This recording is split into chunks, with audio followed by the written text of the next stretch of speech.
Hey, everybody. It is time for another episode of the Surf and Sales podcast. Super excited to be here. As always, a really fun and special guest. But first, let me introduce my good friend and partner, Scott Leese. Scott, always good to see you, my friend. I don't know why you're wearing a Canes hat, though. Like, I don't get it. It's not the Miami Hurricanes. This is actually my kids' Little League club. Is that for Caleb? Does that stand for, does Braden get mad that there's no C hat? No, he doesn't. He doesn't care. He doesn't care. He's like his dad. He doesn't care. Just give me victories. He's happy with his championship he just won 2 days ago. So. That's awesome. But on to more important people. We have the co-founder and CEO of Bravado, Sahil Mansuri. Sahil, welcome to the show. I'm a little disappointed you don't have your sales hat on, though. Oh God. Well, let's remediate that. I can help you there. I mean, in case you can't hear him right now, he literally just got up out of his chair, walked across the room, and is presumably grabbing his hat. There he is. He's now wearing. So what would my marketing team think? Ashley and Catherine would be like, "Are you freaking kidding me? You show up with two heavy hitters, the fucking Bonnie and Clyde of sales, and you don't bring your best ammo with you. That would go over poorly with my team." Anyway, so I have a surprise for you, and Scott doesn't even know of this, but I went out and got a special hat made just for you for this episode. It says the Sahil hat. I got some tape out of the kids' room, and I knew you'd bring your sales hat with you, so I had to put on my Sahil hat. So for the rest of this episode, you get to see me in the Sahil hat, and hopefully that's as funny to listeners as it is to anybody who might view it on YouTube. I feel I'm overcome with emotion. How much has emotion played into your salesmanship and your craft? Salespeople, I think, are generally fairly emotional. Everything. I mean, human beings are emotional. Like we're just some more than others, though, right?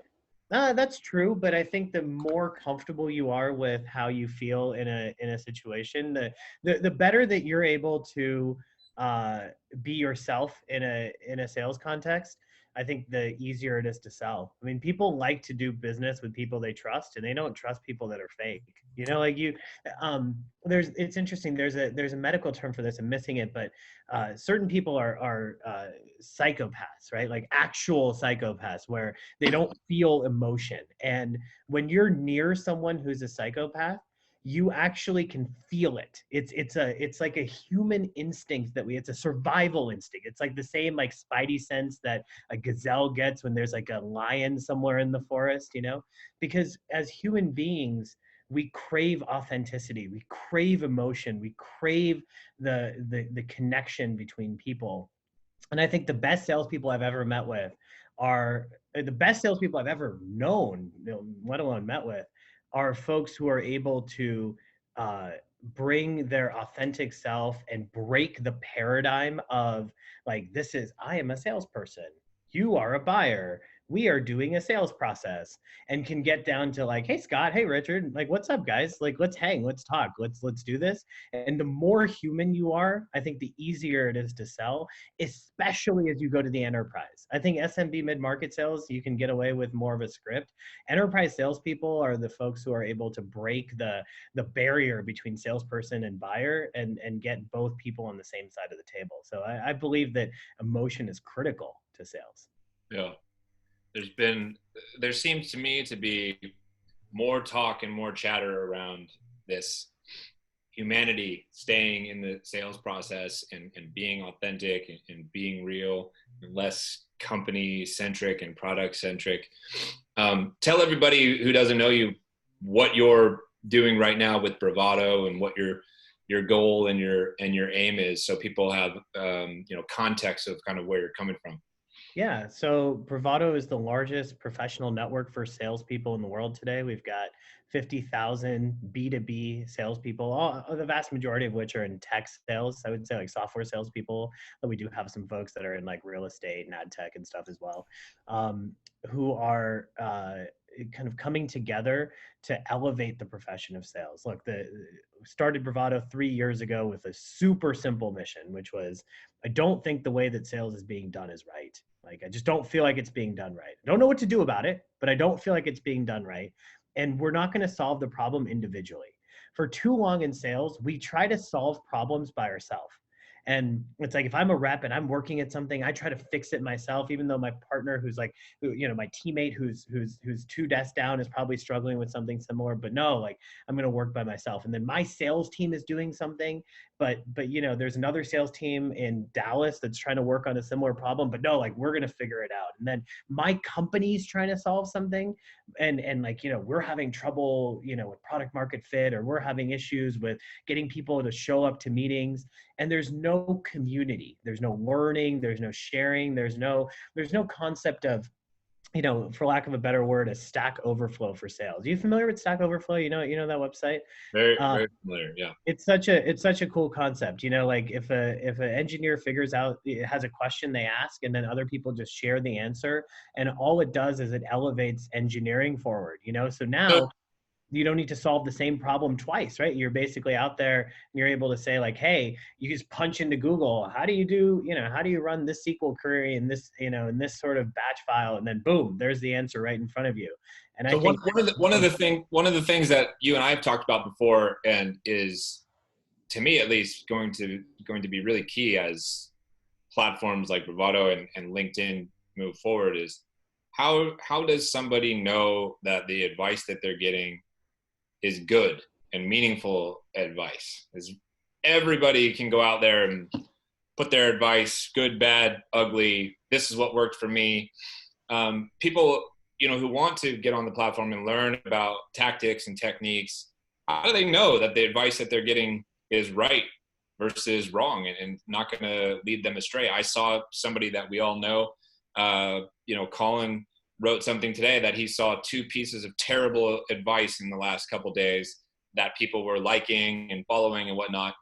And so I wonder, how do we evolve the community and these platforms to a place where it becomes easier for people who are earlier in their career maybe to filter out the noise and the junk and pay greater attention to the stuff that is tried and true best practices and works? Yeah, I mean, there's a couple answers to that. I think there's a systemic problem, which is that on LinkedIn, the person who screams the loudest gets the most attention. And that problem isn't just a LinkedIn specific problem. It's just a general issue that we have, where the person who's willing to spend the most on advertising is the one who goes up highest in the polls. Like, we've seen this sort of behavior transcend sales or even business. I mean, this is in our world today. The way that we try to solve the problem at Bravado is we try to get a sense of someone's credibility, and we try to understand what their experience is like. So, to give you an example, we use a specific formula around understanding who you've sold to in the past and what the experience has been that you've delivered to those clients, to try and measure what your credibility is on a topic. And so, for example, if I've sold to a bunch of VPs of marketing at Facebook, Amazon, Google, Cisco, then if I'm going to give advice on how to sell a marketing product to a big tech co, then my voice is going to rise the loudest. And so we're basically trying to understand what you've done in the past that qualifies you to be able to do this in the future, right? Like, I think understanding someone's background is important, but there's a second part to this as well, which is that context is really important, where if you ask someone who is an enterprise salesperson at Slack today, how to do enterprise sales, that person's going to have a real different point of view than someone who does enterprise sales at Joe Schmo's, small, company that no one's ever heard of. So what works at Slack doesn't work at a company that doesn't have Slack's brand. And so I think that there's oftentimes this notion that I did this one time and it worked for me in this one context, so now I'm going to universally put this out there as a truth. And I think that it's important that we build mechanisms into the conversation that allows you to get the context of when this advice is useful, and for people to be able to call that out. Yeah, I mean, everybody has a microphone now, right? So one hit wonder success, and all of a sudden you're able to put your advice and the things you think are wisdom out there to the public. But once once and the context does not necessarily make it a universal truth, you know? Sure. And you know, one of the things that we're doing around that is actually capturing feedback on how someone's advice actually went once you implemented it. So one of the things that we do on Bravado is, let's say that, you know, I go out there and I say, hey, you should only make cold calls from 4 to 5 p.m. every, you know, that's golden hour, you know, only call during golden hour. Okay, so I've seen some variant of that post being written by like hundreds of people. I've also seen other people say you should cold call at between 8 and 9 a.m. in the morning. That's golden hour. That's the time to do it. Yeah. And I have other people saying, hey, you should call during lunch because that's the time to do it. And there's other people who say, don't call at all. The phone is dead. Right. And so ultimately I can sit there and just read people's advice, but what we're trying to do is actually capture, all right, so if Sahil said call between 4 to 5, and that's the right time to call, great. I'm going to sign up to do that, right? I'm going to say, cool, I'm going to actually do that. And then you go out for a week or two and you do that, and then you report back results. And we capture those results and we put them up there and we say, hey, Sahil said call from 4 to 5. But as it turns out, you know, I tried that and I didn't get any freaking meetings off of it. Versus someone else might be like, hey, I got a bunch of meetings. And so you can start to get a sense of like, hey, Sahil's advice is 74% good, you know, and we're trying to get a sense of what people's credibility is based on real world feedback. I love that. So if I don't give any feedback, my credibility is still 100%. If I don't put any advice out there, my number will always stay high in the Bravado world, right? Well, it won't matter much, right? I guess if you don't put any advice out there, there's no harm. It's the fact that everyone's putting out advice out there whether they deserve to or not. That's the real problem. Richard, everyone wants your advice, man. You're the ledge. So let's go back in time a little bit. Like, how did you get into sales and selling and turn this into your life and your career? Did you always know? Richard always brags that he knew he was a salesperson, was selling things when he was a little kid. Yeah. I'm the exact opposite, you know. So whether it's Bonnie and Clyde, Laurel and Hardy, or just two grumpy old men, like Richard and I are quite opposite, right? So how did you get into sales, get started? Yeah, I mean, I was like, 5 years old. I was playing with my GI sales figurine, right? And like my Cabbage Patch sales kid, right? No, I mean, I'm much more like you, man. I didn't know that I was going to get into sales. I worked in politics, and that was like my whole shtick. So when I was in high school, I was like the student ambassador for this program called the World Affairs Council, which is a nonprofit initiative to get like great guest speakers in from all over the country. Colin Powell and we had General Schwarzkopf and like a bunch of great, awesome folks who came through and were presenting. And then I went to school in DC. I went to Georgetown and GW. I worked on the Obama campaign from 2006 to 2009. And I was going to go work in the White House, actually. And 2 days before inauguration, my pops ended up, kind of getting pretty sick, and turned out that was not the path I was going to go down. And so I ended up moving back to California. And needing to make money for my family. You know, my dad had been sick for a long time. He's had 29 surgeries in 29 years, but man, he's alive and he's doing well. And so, but times were a little hard for our family. Like I didn't grow up with much. And even though I grew up in a pretty affluent area in San Francisco, I grew up in San Francisco and then in Burlingame. Like I was definitely the poorest kid in my middle school, my high school, but probably by a lot, to be honest with you. And I needed to make money. And I called my career counselor and I said, hey, what's a job that I can make money at right away? Yeah, so very, very, very strategic in some way on your part, right? Meaning like you looked at it strategically and said, I have to find a job where I can make X amount of money or more than what all these other jobs make, or unlimited potentials. And so, okay, that's sales. I might as well try that. Was that what it was? No, actually that is where it ended up, but that's not how it happened, right? So I called my career counselor to say, hey, what's a job that I can make money at right away? But I was one of those kids that like, graduated college at 20 and like, I was a mathlete, not an athlete. I was the opposite of you, Scott. So I was the mathlete. I was a chess player, which was extremely attractive for my social life, as you can imagine. And so I called my career counselor and I was like, hey, I need to make money. What's a job that I can make money at? And her boss, who was, her boss, I said, her husband was a VP of sales at Oracle. And so she was like, oh, you should get into sales. And when she said sales, I actually heard I heard like selling cell phone cases at like a kiosk in the mall, Yeah. or Yeah. selling, Salesperson. Yeah. yeah, or like, telemarketing or whatever. And she's like, no, no, no, no, I mean technical sales. And I was like, I don't know what that means. And she's like, oh, like business to business, like B2B sales. And I was like, I don't know what that means. And she's like, how do you think companies buy products? And I was like, I don't really know. Like I had no idea. So she gets me a job interview or two lined up. I go to my first one. It's this company called Meltwater News, big sales org. And I Yeah. walked in and they were probably so confused. They were like, who's this kid who doesn't know what sales is? And but they've hired me based on potential, and probably because I was, they were like, oh, we don't have any mathletes in here. Let's get this kid in here and see what he can do. So $36,000 a year, but with uncapped commission. I walked in 2009, and I had no idea what a quota was. I didn't know what a cold call was. I didn't know what a lead was. I'd never used. You had none of the terminology, nothing. No, I mean, I didn't even know that I was expected to pick up the phone and call people to try and sell a product. All I knew was that I had this cool title called International Management Trainee. And that sounded good because international sounded like I could travel. Management sounded like something good, and trainee because I needed to learn. So it was the perfect title for someone like me. And I walk in, bushy haired, sort of like looking around like what's going on. And it ended up being this like pure boiler room style environment where all people did, like 1,000 employees at this company, 925 of which were salespeople. So you can imagine what this org must have been like.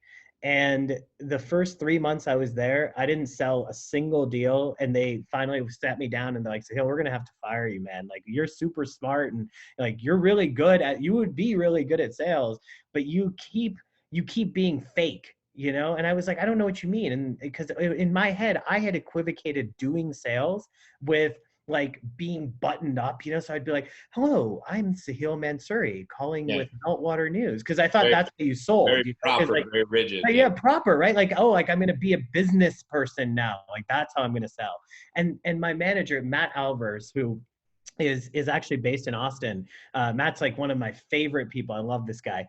Matt basically was like, Sahil, that is not how you do sales, And he kind of gave me the talking to. He's like, all right, you got to go home.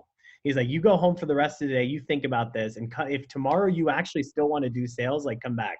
And so I went home and I cried because I had never failed at anything in my life. I was a straight A student, got into every college I applied to. Like I had lived a fairly charmed childhood when it came to academic achievement, even though I'd had a lot of personal setbacks with like our family and health and money and stuff. Academically, I'd always achieved. And it was the first time that I'd ever failed at anything. And I was so upset, and like my like little worldview in this bubble I'd been living in was broken. And I came back the next day and I was like, you know what? Fuck this. Like I can sell. Like I see all these people doing it. Like there's no way that I can't do this job. And so I just got on the phone, and then it was another person on the team, this guy named Sam Telfer, who said something else to me that was really clever, who said, just be curious and ask people questions and let them take you under their wing. He's like, everybody loves to help someone who wants their help. Just get on the phone with people and ask them questions, make conversation, just be friendly, and you'll get so much farther in sales. And so it was basically like an overnight transformation. The next month I was the first person globally to hit quota. It was monthly targets. It was $20,000 a month. And on like the fourth day of the month, I hit quota. And then I went on to hit quota every single month by more than 250%. And that year, which is 2009, by the way, which is, as you might imagine, a shitty year to be doing sales. In 2009, I broke the global record for 10 years worth of sales at Meltwater. I was the #1 salesperson in the history of the company. And I sold more than twice as much as the next best salesperson. Again, wow. With 925 salespeople, and having spent 3 months basically selling nothing, I was closing. I think the best month I had was I sold over 120K with a 20K quota. What did that experience do to your self-confidence and your ego? Huge mistake. because what ended up happening is I thought I was like the Jesus of sales, you know? So then I was like, oh, I'm the best, you know? I went from like that one moment of like recognition that sales was really hard and that like this was a Yeah. pursuit and I needed to learn, to going to the exact opposite end where I was like, I can do no wrong. And so then I ended up being a huge asshole to work with. I was great to my clients. You know, I figured out how sales came very intuitively to me once I understood that I could just be myself and that was enough. And like I could use my intellect and I could use like conversation and relationship building in order to sell. But then I became a nightmare to work with. And I ended up getting fired from Meltwater despite being the number one salesperson in history and having run the most successful sales team in history, because I was a pretty good manager with friends and people. I was just the worst person to manage. Like all of my bosses, every person that managed me hated me because they're like, this kid won't listen, so full of himself, you know. And I was just such an asshole, started drinking all the time, partying all the time, thinking that like, you know, none of the rules applied to me. And I basically went from being this like coddled, fat chess playing Indian kid to thinking that I was like, you know, Tony Montana or some shit. You know, it was hysterical. No, I can't even believe it. You fell victim to all the stereotypes. Every stereotype, right? When I say that like I'm building bravado for myself, like I mean it, you know, like that's not hyperbole. Like I needed this. I needed someone to, when I first started in sales, teach me the fundamentals. And when I got good at sales, to check me a little, you know, like I needed that. I needed someone to sit me down and say, hey, Sahil, being the number one sales rep ain't shit. You know, like that's great. You're the number one sales rep at Meltwater. There's 1,000 people here. There's 18 million salespeople in the world, right? Like you're like the number one player of like a Div 6 you know, like a soccer team. Like you need to get yourself to the Champions League and be the best player in the world if you really want to brag like this. Like right now you ain't shit, kid. Like I needed someone to check me like that, and I just didn't. I'm confused. Scott, are we going to call this, you know, the self-proclaimed Jesus of sales episode, or being number one on the leaderboard don't mean shit? Like that's a great name for the sales for this episode. Yeah, that's a good. That one's a good quote right there. Yeah, I'm sure that this whole experience though had prepared you to be a much better CEO, much better founder, right? I mean, it was all. Yeah, man. Totally. Like it was all, look, here's where it boiled down to. It was when I got to Glassdoor that I finally had my like awakening moment. I showed up, I was one of the first 20 employees at Glassdoor, and almost immediately again, I started having tremendous sales success. And it was like 2-3 months in, and I started closing Facebook and Microsoft, Amazon, Google, all in like a month and a half, you know, and quickly again kind of ascended to be the number one sales rep in history. And a bunch of the folks who I worked with there, Clay Bentley, Olivier, Doug, Pat, Jake, have gone on to have these like incredible careers, you know. So I worked with some really, really talented people there. And it was that experience plus the experience of, for the first time, starting to give back instead of just being selfish, and starting to help other people who were struggling to hit their quota, and starting to recognize that there was more to it than just like being the number one sales rep, and that there was this higher purpose of seeing someone else succeed, and recognizing that like I couldn't just always put the ball in my hands, and I needed to learn to pass too, you know. That sort of mentality was super helpful for me. I got a question. Now that you have this experience, right? You got the yin and the yang, and you from being, you know, the number one rep to the jerk rep to now managing people. For those managers who are listening, or those salespeople who are listening, how would Sahil manage Sahil? How would you have, now that you have an understanding of what appropriate behavior is, what the right thing is like, how would you manage your asshole self? Like what kinds of advice would you try to give that salesperson? I think perspective is everything. I literally think that perspective is everything. Where if you are not able to show someone the context of where they are and where they could be, that's what was missing. You know, if all you do is say, wow, you're the number one salesperson, you're awesome, wow, you're the number one salesperson, celebrate Sahil, then that doesn't work. You know, it needs to be, you have to set goals for people that are stretch goals that are appropriate for their level. And so if you're the number one salesperson at a company and I mean, at one point at Glassdoor, it was myself and a guy named Clay Bentley. We were responsible, I want to say, for like 50 to 60% of the revenue of the company. And we had like 30, 40 sales reps, right? It wasn't a small team. And we were literally just like top of the leaderboard. And again, like, it's so easy to get full of yourself, right? It's so easy to be like, oh yeah. What would you say, though? So there's a manager. I know there's somebody out there listening right now who's like, I know exactly. I've got that rep. I understand. Yeah. How do you give that perspective? How do you, and it could be you attempt to give the perspective, right? You can't make them lead the horse to water. You can't make them drink it, right? No, I mean, I think it's just like, it's setting a bar. It's setting a bar that goes beyond the company they're at. I think that's what it is, right? It's like, nobody ever asked me, no one asked me the question I want to say for at least for the first 5 to 6 years of my sales career. Nobody asked me the question, Sahil, what do you want to do in 5 years? Like, do you want to still be in sales? If someone had asked me that question, like, I mean, because I remember the moment when I was asked that question. I was the VP of sales at a company called Viral. I was dating this new girl who then ended up becoming my wife, who I've been married to for 6 years. And she basically asked me this question. She goes, yeah, I come back, big quarter, blew out, awesome. Go out with the team, come home at 10:30. And I'm like, dude, we knocked it out and da, da, da, da, da. And she wasn't that impressed. And I was like, how are you not that impressed? Like, it's awesome. We crushed it. And she was like, yeah, but do you just want to be in sales for the rest of your life? I thought you wanted more for yourself than that. And it just like hit me like a ton of bricks. The first time I was like, wait, being the number one sales rep isn't enough. Like, I need to do more with my skill set. Like, the number one salesperson at your company doesn't want to be in sales forever. Like, that's the secret. They don't want to be in sales forever. I think some do. I think some don't. I think it's also age, right? Like, if you're talking about someone earlier in their career, like you were, that vision is there, right? If you're talking about someone who just is in sales and they've been doing it all their life, they may not want, maybe they did management and they don't want that. They just want to be an individual contributor. Yeah, but I mean, look at you, right? You're a rock star seller who went off and started your own business and started doing consult. I'm not saying that you have to get out of. I got fired. I started this business because I got fired. So Is that right?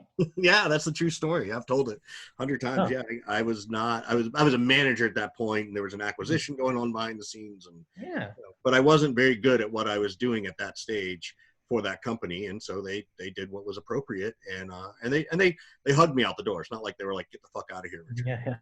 So, yeah, I think so back to your question though, I think that most people have an aspiration. At least this is something I've seen from like the number one salesperson in a company called, you're familiar with Stripe. So their number one sales rep is this guy named Ross Rich, who I got connected to last year.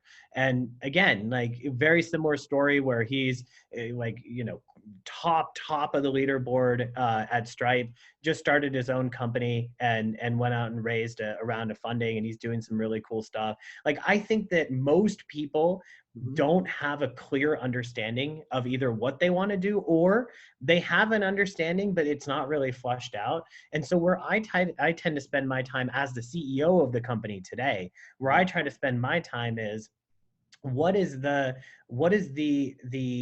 thing that you really are trying to do? Where is your life trying to go in 5 years, in 10 years? Like, where do you see that perspective? And if you're at the top of the leaderboard, like, it's not going to be enough for you just to be in the confines of the company you're at. You're going to eventually get bored and move on. I think that you need to get people to be like, well, what I really want to do, like, in an ideal world, I would get to do X. And I'm like, okay, let's think about what that X is. Maybe it's like, I want to go and run my own small business one day, or I want to be a consultant one day, or I want to, start a company one day, or I want to be the COO of a company one day, right? Not everyone wants to be a CEO. Some people are like, hey, I'm an operator. Some people just want to be in sales. And I'm like, great. If that's what you want, if you want to be the number one salesperson and you're content with what your role is, then more power to you. But I have the reason why I see turnover, especially from like the very, very top of sales reps, is because they feel like they're bored. Like, it's like, I did it, and now people aren't like, I'm not getting the same value and growth that I was getting once upon a time. And people need to feel growth. Like, they need to feel like, oh, every day I'm coming in, I'm learning something so new that I didn't know that I was even working on. So I think that, like, challenging people to go beyond the structure of your organization and build their brand outside of that and do things outside of that is so critical. How do you encourage that in your own organization? You are a CEO, right? How do you Yeah. encourage that stretch, that emotional stretch, that personal stretch that's beyond the number? Yeah, I mean, well, to be fair, we don't have a sales team yet at Bravado. That's coming. But I can speak to how I do that for folks in a variety of other. I think that's even better because it helps remove that cloud of like, oh, well, that's a salesperson, right? Like, so yeah, how do you encourage your employees to do that? Yeah, so let's talk about one person on our team who I have a lot of admiration for. This woman named Amy Young. So I met Amy through like a personal connection. I want to say back in maybe June, July of 2018. So I guess not quite 2 years ago. It's 18 months ago. And I met Amy, and I was immediately impressed with how smart she was and how talented and just like thoughtful. And so she and I ended up getting breakfast together. And I had a conversation with her, and I asked her, when you were a kid, what did you want to be? And she said she wanted to be an astronaut. And I said, why did you want to be an astronaut? And she's like, oh, I always wanted to, like, do new things and explore the next frontier and do this and do that. And I was like, why didn't you do that? And she's like, I get motion sick. So I don't think that being an astronaut was all right. Amy's going to kill me for sharing this story, but it's okay. I hopefully. All right, Amy, all love, Amy, all love. Yeah, anyway. I get motion sickness too, Amy, just so you know. I got it. When we go on vacation, I can't go on the boat rides with my kids. So, and so Amy and I started working. So anyway, so she joined our company as our head of operations in September of 2018. And every conversation I've had with her, whenever we get to that like moment where she's nervous about something. So she was asked to be a keynote speaker at Rainmaker, now Rev, by SalesLoft. And she was up on the main stage. And she gets asked to do this, and she literally told me she would rather quit Bravado than get up on that stage. Again, Amy's gonna kill me for the story, but it's has the benefit. I hope she doesn't. I really hope Amy knows that. Like, no, she does. I'm kidding. She's gonna get a good laugh out of it though. So she was like, I would rather. She was like, I would rather quit than get up on that stage. She's like, there is no way I'm going to go speak in front of 1,000 people. And I was like, yeah, but Amy, remember, like, we talked about this. You wanted to be an astronaut. You wanted to push yourself. And this is that chance. You're pushing yourself. You're breaking through your own inhibitions for yourself. And you're like stretching beyond that. And she worked at it, and she gets up there. And I tell you what, she was up there with Barros, and she was up there with Ali. And even Barros would probably admit she was easily the best speaker that they had at Rainmaker, easily. That's awesome. And afterwards, hundreds of people coming up to her being like, "Oh my God, that was so inspiring," and "Oh my God, that was such a great presentation," because she is that awesome. And afterwards, she came up to me and she was like, "Thank you, like you pushed me to get there, and now I can see that I can do it." And now she goes and she speaks at colleges, and like it's just incredible to see people develop like that. And the reality is, like, I can't push the person up on stage. You know what I mean? Like, they got to get up on stage themselves. She did all the work. I didn't do anything. But it's up to me to remind her that the confines of like the little Bravado land of like doing whatever isn't the goal, right? The goal is for her, when she leaves Bravado, I want her to like look back and be like, holy shit, I can't believe I did all that. I want her to be so proud of herself. Like, that's the thing that inspires me as a leader. I love that too. I hope if people walk out of here, they go to their one-on-ones and try to have a human conversation. What do you want to be when you were a kid? Right. Or maybe even in a team stand up. Hey, we're going to do something totally different. Like, what was your dream? Like me, I wanted to be a NASCAR driver. Right. Now, really? Keep in mind, oh yeah. I grew up in Macon, Georgia. And NASCAR was not what it is today. It was still a very Southern thing.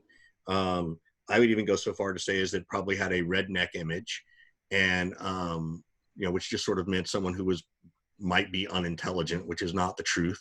Sure. But I still follow it.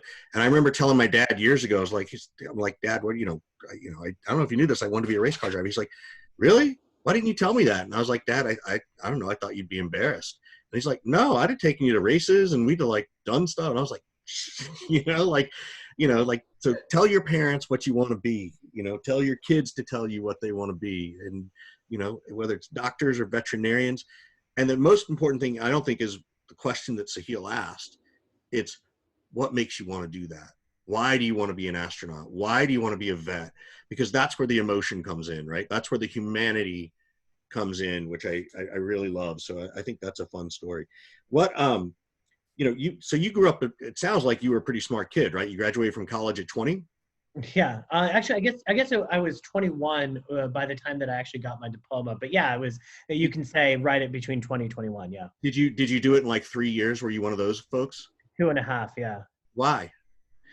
Because, well, two reasons. One, my family was poor, so couldn't afford to be in school, right? Like every year that I wasn't working was another year, or I wasn't making money, so I needed to like get through that. Right. The other reason was because I just when I was in high school, I was taking a bunch of classes at Stanford and at local colleges and stuff, and so because I kind of like blew through the curriculum that we had at high school, so I just walked in with a shit ton of credits. And to truth be told, I wasn't really a big fan of the confines of like the traditional social education thing. Yep. That just wasn't really for me. Like it was fun. Like I enjoyed partying as much as anyone else, and I enjoyed having friends as much as anyone else. But no, like that wasn't what was motivating to me. What my favorite thing to do is to challenge myself. Like I don't set the bar based on like the people around me. Like I want to grow for myself, and college and the confines of that just didn't feel like it was stretching me. Yep. Got it. So you see me, for people watching, my computer, even though it's plugged in, says I'm running out of power. So if we get cut off, fuck. I don't know what to do, but so it may end abruptly. What were there expectations from your family to the type of career you were supposed to have? I know sometimes. Yeah. Oh yeah. My dad. Communal aspect. Yeah, man, this is a good story. So, when you grow up in an immigrant household, I want to say that I feel like it's mostly people who grew up with Indian, Chinese, or Jewish parents that really understand this, but I think this is a fairly universal thing. You get told at a really early age that there's 3 professions you can have. You can be a doctor, you can be an engineer, and in some cases you can be like a lawyer. But besides those 3 things, those are the professions for you. And again, when you grow up academically gifted, that's kind of like it's even more reinforced. And so when I went and told my dad that I was in sales, and my mom that I was in sales, they were real disappointed. So disappointed, in fact, that they used to refer to me as the failure. So they would be like, my dad, I mean, half jokingly, but like half not jokingly, would be like, beta, and that means son for those who are listening, but not in a good way, right? Like it's not the sort of son like, hey son, it's like beta, sales is not a real career. And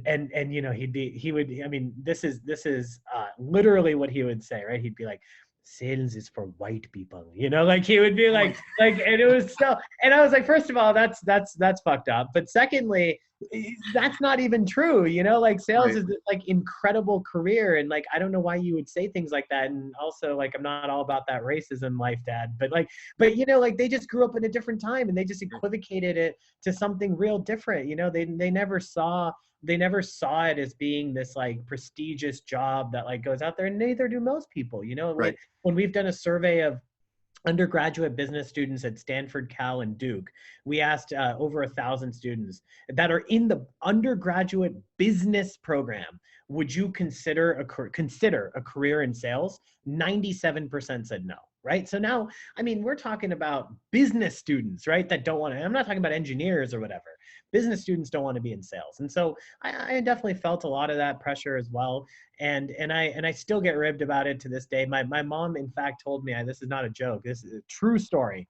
My little brother just graduated from college, and he got a job at Amazon as a software engineer. And my mom, kind of jokingly, but again, not really, was like, beta, when are you going to go back to college, get your engineering degree so you can get nice job like your brother? And I'm like, Mom, like, Mom, I don't think you understand what I do for a living. And she's like, yes, you run a company about sales. You know, like she's like, she has no concept of what it means to be like a tech CEO or whatever. She just Right. sees the sales hat and Right. she's like, this is a sales guy, you know, and Right. sales is bad, you know, and it's just like, it's hard to get away from that, you know, man. Like I It can't is. even blame her. It's just hard to get away from it. I also think too, though, that which is also nice that to come full circle, there are a lot more Caucasians in sales, right? And particularly white men, right? And, you know, have you seen a difference in that diversity? Like, do you pay attention to diversity? Or are you, given your background, are you more conscious of diversity because I you mean, come? let's be clear. Being an Indian man in tech is not diversity. You know, like if anything, it's like the lack of diversity. But so I'm cogent of that. But no, I mean, this is one of the pillars of Bravado. You know, we champion getting underrepresented minorities, getting more women, getting the LGBTQ community involved in sales. Because I'll tell you what, sales is the best fucking job in the world. Like I deeply like. If I didn't believe that, then like, why am I building a community for sales? Like that would be crazy, right? Like I believe fundamentally that sales is the best fucking job on earth. And here's why.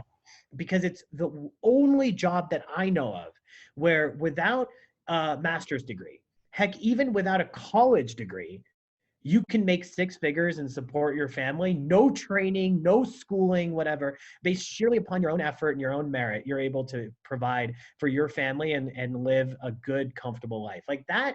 I would say you can make seven figures. Sure, but I sure. I mean, of course, I'm saying that the upper end is there, but I'm saying like, if you want to make in this country, you know, if you want to make $100,000 a year, that's going to let you live comfortably in like 99% of this country. Like maybe not San Francisco, but everywhere else in this country, $100K a year is a great salary, and most people don't make $100K a year. They don't even make close to that, and yet salespeople, even like decent salespeople, are able to make a good living. And so I don't think of it as like, oh, I want to champion diversity in sales because I'm like some do-gooder. I think about championing diversity in sales as a moral imperative because it's unfair that not enough people understand what an awesome job this is. You know, like this is a job where you have incredible career upward mobility. You have the ability to work from home. So if you are a single parent or if you have a sick parent, you have flexibility in your work hours. Dude, I used to take calls. I remember, you know, my pops would have these, like he still does, like poor guy, man. He's an amazing human, but he still has like once a year something goes wrong and he ends up in the hospital. I never missed a day of work, even though I was at the hospital with him. You know why? Because I just hop on and do my call right there and then just get off and be able to, like, that kind of flexibility in sales is incredible. And so I think that the fact that other people self-select out of a career in sales because they're like, oh, it's all Glenn Gary, Glenn Ross, like Wolf of Wall Street, you know, like sort of shit, you know, like that's not what sales is about. And I think that getting the profession cleaned up is much more about giving equal access to what I fundamentally believe is one of the best jobs in the world to every person who's out there who's trying to make a living, who's trying to figure out what to do with their career. What do you think your parents will listen to this podcast or no? I hope so. Yeah. I mean, I just didn't know if they would. Do you think what do you think they'll say to what you just said? They'll be like, I think that they would say that the fact that we have gone from where we were financially as a family to where we are today, where what my life looked like when I was in 2009 to what it looks like in 2020, I am the luckiest motherfucker. You know, I am so blessed to have been put into the right situations where I was able to elevate myself, my family, and everyone else into, you know, this blessed life where I get to be on podcasts with you instead of like struggling to make ends meet, which is what my family did for 18 years while I was growing up. And so like, I think that they would acknowledge that at the very least, sales has been great for our family, and maybe there's something to the sales thing. Right. Finally, it's a little something to it, right? Yeah. I mean, it's funny. Now I get like the joke, you know, like occasionally my dad's like, oh, maybe I should be a salesperson. You know, like it's like so funny, you know. He's like, he's like half kidding, but he's half not. Right. Like I remember when I had this like massive quarter one time at Glassdoor, and I got my first 6-figure check. It came in the mail, and it was my quarterly bonus, annual, like whatever. And Right. I'd made more than $100,000 on a single paycheck, and it showed up. So I was in Seattle at the time for a client thing, and I was living with my parents because I didn't have a lot of money in the days, and so like I would live with my parents, and so the check arrived and my mom called and she thought there was like an error. She was like, she goes, this check arrived and we're not really sure what to do with it. And like, did your company screw up or whatever? Cause obviously my base salary was nothing like this. You know what I mean? Right. And they didn't quite understand. And that's when I explained how commissions and quotas worked. And they were like blown away, Right. They'd never seen that in their life. I don't think my dad ever made more than $100,000 in a year. Right.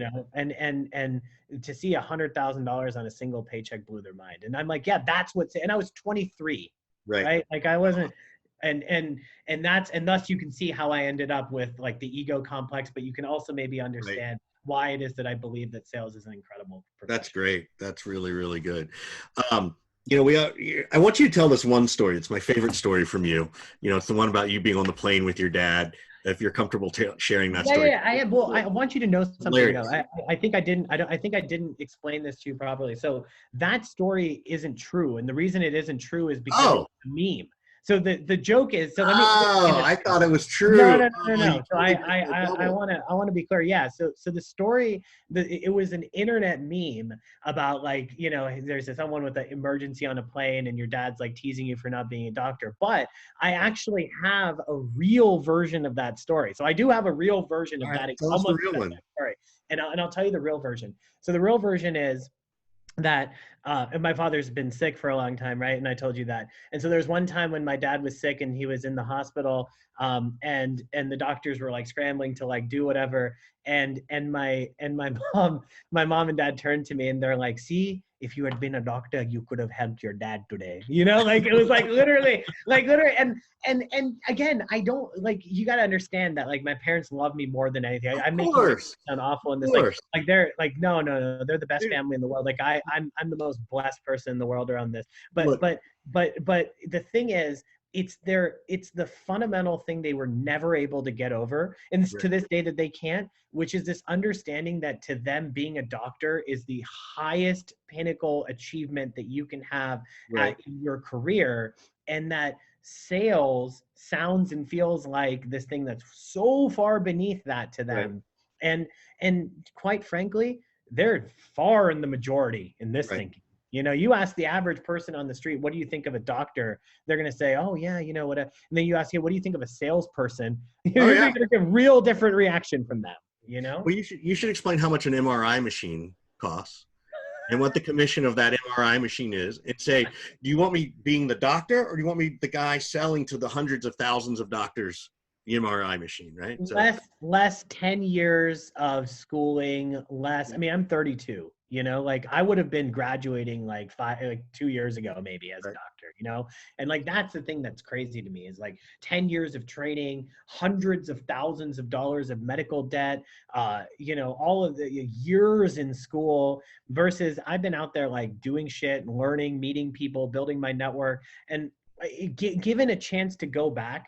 And let's assume that financial situation aside and whatever, given a chance to go back, there's no career I would take than sales, because it taught me everything I needed to know about how to generate revenue, how to talk to customers, how to build a business. Like I got an MBA by being in sales, and that's the thing that I think is so captivating. Whenever I meet people who are MBA grads from like GSB or Harvard or whatever, and I talk to them, they're so good at thinking strategically, but they can't execute tactically. I completely agree with you, 100%. And that's, I mean, what's the point of the MBA if all you can do is make PowerPoint presentations? Like if you can't get on the phone and sell something, if you can't go and talk to a customer, if you can't develop and build a business from scratch, then I think it's worthless. And so much of education is textbook, like presentation, case study crap. Like go out and do something. And I feel like that's what sales makes you do. Totally agree. I got one last question for you, and we need to jump in about 3 minutes away. But we always turn it around at the end of our podcast. What can we do to help you, right? aside from, hey, talk about Bravado, which we will, well, how can we help Sahil? Yeah, I don't want you to talk about Bravado, not in that way, right? Talk about Bravado if it comes up naturally, not because I Sure. did this podcast. I would never want that. But here's what you can do to help me. The number one thing that you can do is to go out there and tell people what makes sales a great career. Help me dispel the stigma of sales. This whole notion that you have to be dishonest to be in sales, that you have to be pushy to be in sales, that sales is this job where like you're like a telemarketer, or like you're spamming people, and like all of this let's just say grossness around sales. Help me get rid of it, because look, it's not going to happen because I did this podcast. It's not going to happen because of Bravado. It's going to happen when every single person in sales stands up and says, you know what, the stigma of sales isn't the reality of sales, and I want to represent the reality of sales. And Yep. so what the best thing that you can do to help me, and the thing that you can do, I think, to help our profession as a whole, is to stand up and say, you know what, here's everything you've heard about sales, but this is what it's actually like. Spread that message within sales, spread that message, even more importantly, outside of sales. I go and I guest lecture at a bunch of different universities across the country, and I usually show up inside of a marketing class or a general business class and talk about sales. And when I get up there and I ask people, hey, what do you think of sales? Oh, we got another guest. I know. I think I've got to keep Ooh, going. Let's finish it out. Yeah. Okay, great. Poor Chris. And so where we end up is, I get up there in front of the college classroom, and I'm like, hey, tell me, when I say salesperson, what comes to your mind? Right. I mean, I could just, I don't even need to ask the question. I could just literally just like parrot it. I could just write it on the whiteboard of what they Totally really agree. think. And Cool. you know what? So can you, and so can every other person. And Yep. until that changes, nothing will change. Totally Until agree. that changes, nothing changes. And so if all we are is a bunch of commission breathed, people out there just trying to like sell whatever the fuck to whomever the fuck, then we are never, ever, ever, ever going to elevate the profession. And so help me break the stigma of sales, because there's no way that I'm going to be able to do it alone. Awesome, man. That's really, really great. Sahil, it's always a great pleasure to see you, a great pleasure to talk to you. I will wear my Sahil hat with much pride, for those who It's can't. so good. Right It's there. so good. Oh my God. That's amazing. So, but we appreciate it. We love you. There's so much more we could have gotten into today. I'd love to have you back to do some more, but thank you again. We really appreciate it. Thanks, Richard. You're my fave. Cheers, man. Bye. Yeah.